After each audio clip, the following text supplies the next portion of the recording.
Well, it has been a stormy start to the weekend for a few of our capitals. We're joined by Nikolina Kharoufeh from Sky News Weather. Nikolina, are there any warnings in place for these storms?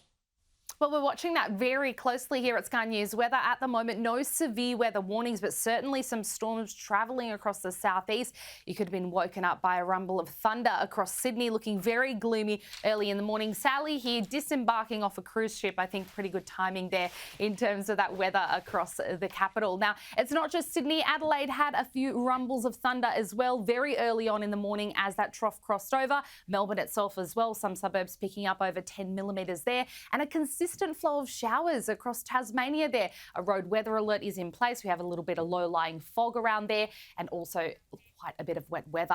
But this is your New South Wales radar. You can see very active, not just across that Sydney region. We'll zoom in on that in just a second, but across inland regions as well. Cobar picking up over 30 millimetres there, and the Australian Capital Territory also getting a bit of wet weather, but a break in the last hour. This is that line of storms that impacted the Sydney region very early on in the morning, and we've had a few also just starting to come through from the west there. So we've picked up at Sydney and Sydney Airport over 10 millimetres there. Richmond 5 millimetres, Olympic Park 9.6. Holsworthy 5 millimetres. You can see there's some isolated heavier falls within there. We have this trough. It's a low-lying trough that's creating this instability. It's staying quite stagnant today. So you can see there lingering about, creating quite a bit of heavy rainfall across New South Wales. So we do have the risk of flash flooding there. Moving out of Victoria towards the early hours of Sunday, bringing a southerly flow to South Australia in behind it. So a cooler day ahead for you there. We have a widespread area under storm risk. So that red shading there indicates to you regions where we could be seeing severe storms throughout today. Triple threat, which means hail, damaging winds and also heavy rainfall. But then regions also in the yellow have the chance of a storm or two. Up in the top end, we're being linked up by this moisture here. So this is where we're starting to see that instability as well in and around the Darwin region, not quite within the city, but also the northern parts of WA. So it's not just the southeast that's receiving a bit of a stormy start to the weekend.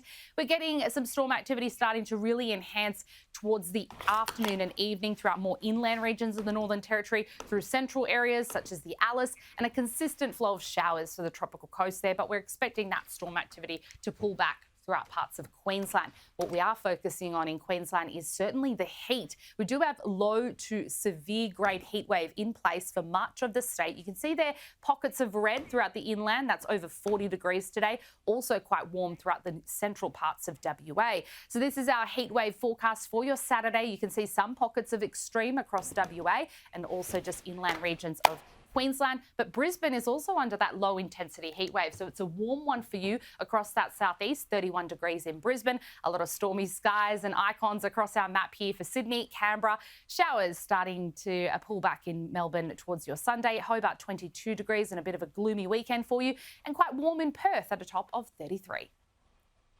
Thank you so much for that.